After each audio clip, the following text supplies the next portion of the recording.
Test baby, 1, 2, 3. I don't know what just happened, but okay. Want to do a quick? No, it's cool. Okay.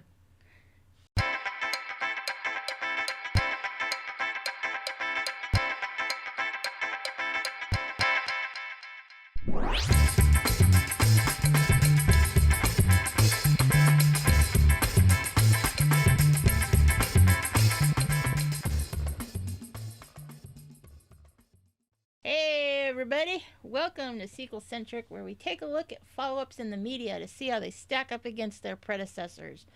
I'm Sandra, and he is the cheese to my crackers, Nate. How you doing today? Good. Good. Excited and ready to talk about today's topic. You're thinking to yourself, is it Winter Emus? No, it is not Winter Emus. What are we talking about today, Sandy? Why are you jumping ahead? We got stuff to do before we get to that part. Like housekeeping? Housekeeping. Housekeeping. And some other stuff.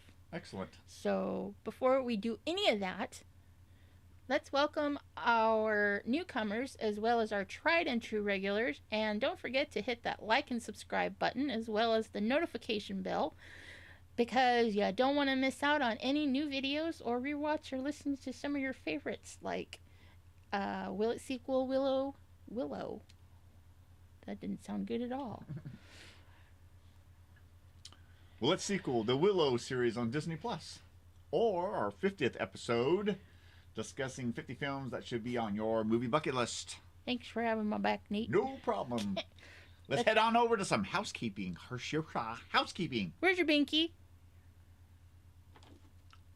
No. Yikes. That was only for the live streams. Well, you know what? If you don't get it under control, it's going to be for everything. Excellent. Surprised you don't shove that in my face when we're in the car. Well, I never thought about it until now. So. Damn it! I shot myself in the foot. Or at least my least favorite toe. If you're looking for some more SequelCentric content, head on over to patreon.com/SequelCentric. And for one banknote, you can access around an extra 52 pieces of content right now, including audio to most of our Patreon episodes. And there goes the peanut gallery. Speaking of Patreon, we here at SequelCentric would like to thank our super and outrageous tier patrons for their extra help on this channel, like Marty and Eduardo, as well as our other patrons like Sean, but not Sean the Sheep, that help with the studio upgrades, big and small, like the Muff Mic.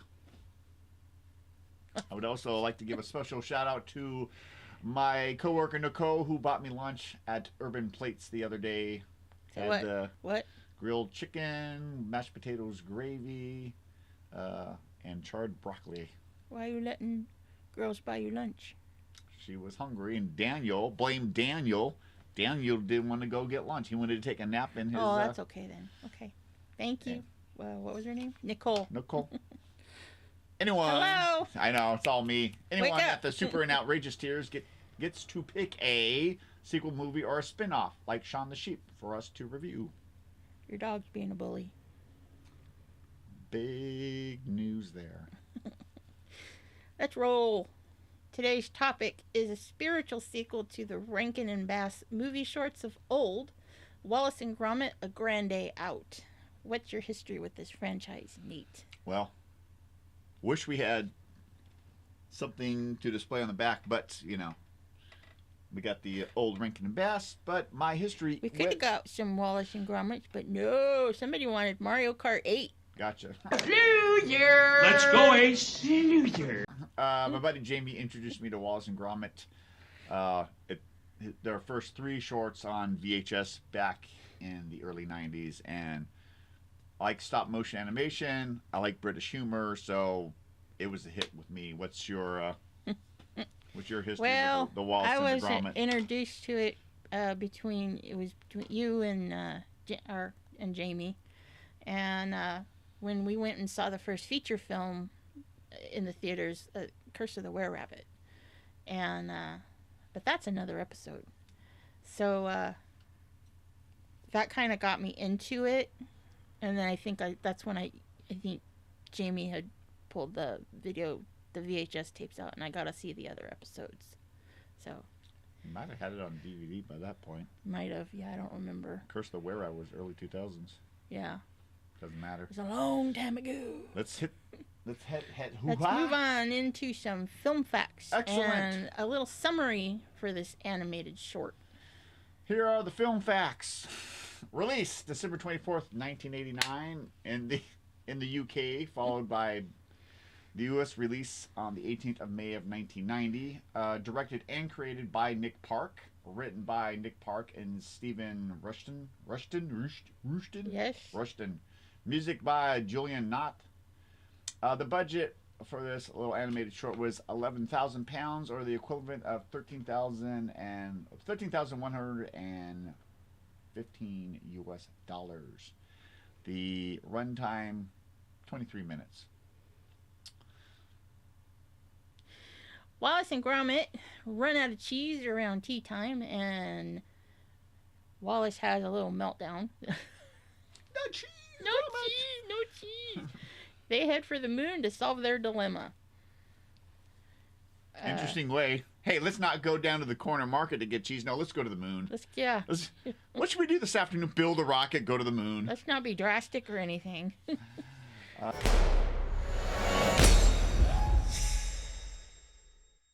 What's pro for you, Nate? The British humor of this duo. Yeah. The pros and is that all? Just the British humor of this? Yeah, the British humor of this duo. Okay. You don't want to go into that or anything? I like Gromit because he reminds me of Brain from Inspector Gadget, and then Snoopy. Yeah. They don't say anything, but you know, they're the one has the big plans, gets the other person out of trouble, whether it's Charlie Brown or Inspector Gadget or Gromit. Yeah. I mean Wallace. He's the brains of the. I like Gromit's facial expressions when dealing with Wallace from time to time. Yeah. He's just like, are you kidding me? Especially in their third short, A Close Shave, which introduced Shaun the Sheep. Yeah. Yeah. And there's little sheep, talking about sheep, there's little sheep Easter eggs in the newspaper and stuff like that. Yeah. So I'm sure that was just a happy accident, because this is the first movie that set off the Wallace and Gromit franchise. But when you kind of go back, you think to yourself, did he do that on purpose, or was it just a happy accident? Yeah. I personally like the robot refrigerator that was on the moon. Well, the first time I saw it, I'm like, the gadget thing. yeah, the first time I saw it, I'm like, who left the refrigerator? And Wallace puts some money in there, and like nothing. And he's like, walks away, and then it like a minute later it comes to life, and it's a little robot, and it's got a little telescope, and it's looking around, sees I like how, well, okay, so I don't know if it's maybe more of a con, but they don't ever say like what his job is, do they? I think what it is whatever. Is he retired? Well, in another episode, they're bakers, so I figured his passion is inventing, but he does different. Him and Gromit they do different jobs to pay the bills. So they're like odd job. They do like odd in jobs. the second movie, Ron that makes Krauser's, they got a roommate, the penguin, to help back to penguins. Yeah, so they're but his passion is inventing. Okay. Shall we move on to? You have any other cons? I wish it was maybe a few minutes longer, but I don't know what you could put it in. I mean, you watch them and it's great. Watching the Curse of the Were-Rabbit kind of felt a little longer, because up to that point they were always like 25 to 30 minute shorts. Kind of like the Rankin and Bass TV specials, like Rudolph and Frosty. Right. 30 minutes. And it was great to see the full-length feature, but it just felt too long. But the studio, Armin Studio Animation, they did Chicken Run, which a sequel's coming out this year on Netflix, Flushed Away. So they've done some other, Shaun the Sheep. They've done some ones, a TV series of Shaun the Sheep, and then 2 or 3 Shaun the Sheep movies. So they've branched out, and they've made a name for themselves, But it all started with a grand day out. Exactly. You want to read us some fun Yeah, facts? I got some fun facts for you. Excellent. It was nominated for an Academy Award for Best Animated Short Film in 1991, but it lost to Creature Comforts, another stop-motion animation short film made by Nick Park and Aardman Animations. Which is hilarious. I mean, He lost to himself? yeah, exactly, right? It's just like you have two things up for an award, and you figure it's Wallace and Gromit, but you'll so it's bittersweet, I guess, you know? Yeah. Lost here, but won here, you know? Yeah. Have you seen that Creature Comforts? I want to say I have. They're basically, if I recall correctly, they're animals. It's like they're being interviewed, like if they're humans and stuff. Okay. You know, like tigers at the zoo and stuff like that. It sounds familiar. Yeah. I don't know if it's on Amazon, but all these shorts, the features, Shaun the Sheep, they're all on Amazon They're Prime. on Amazon Prime right now.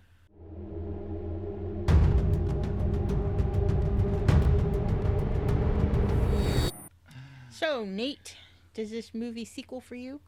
Yes, it does sequel for me, even though this animated short is not the direct sequel to anything, because it's the first film in the Wallace and Gromit franchise. It has the spirit of the Rankin and Bass specials from the 60s and 70s with the stop motion, 30 minutes, good feel.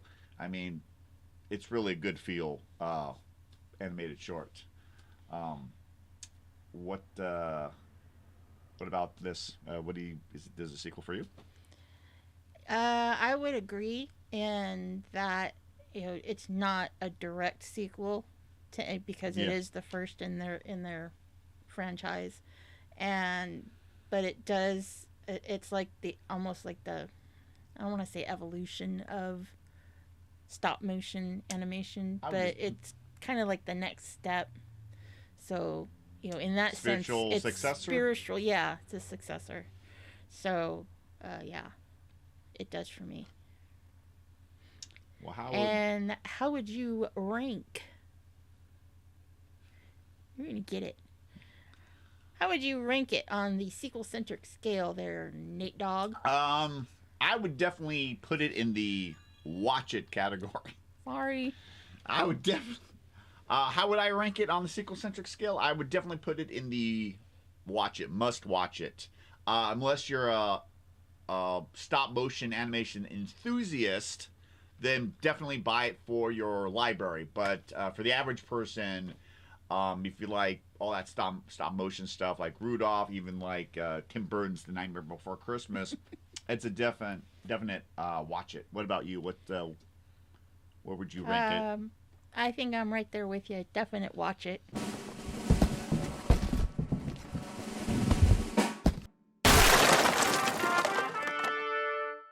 I just thought you had more to say. No! I'm with you. Okay. That's it for today. I had a good time chatting about this, and what it makes it tick. I'm having trouble with my words. Any last thoughts before we head out? Yeah, like I mentioned before, if you have Amazon Prime, head on over right now. This plus all the other shorts, the Curse of the Were-Rabbits, Shaun the Sheep, all the stuff is over there. So go check it out. It's bite size, 30 minutes. You can't go wrong. So definitely hit that up if you got the Amazon Prime. Sounds great. And let us know in the comments below what you think about Wallace and Gromit, and if you've seen it, if you haven't, the good, the bad, everything. The ugly. The ugly. And until next time, I am Sandra. I am Nathan. And ask yourself this one question. Does it sequel? Bye.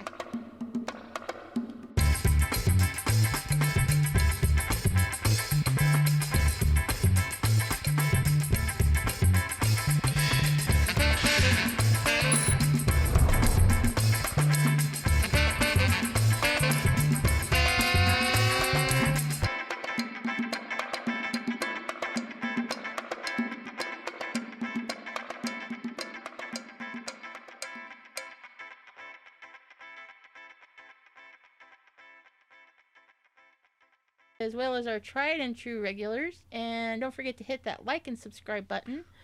You're distracting me. Should we head on over to see if it's sequels? Sure.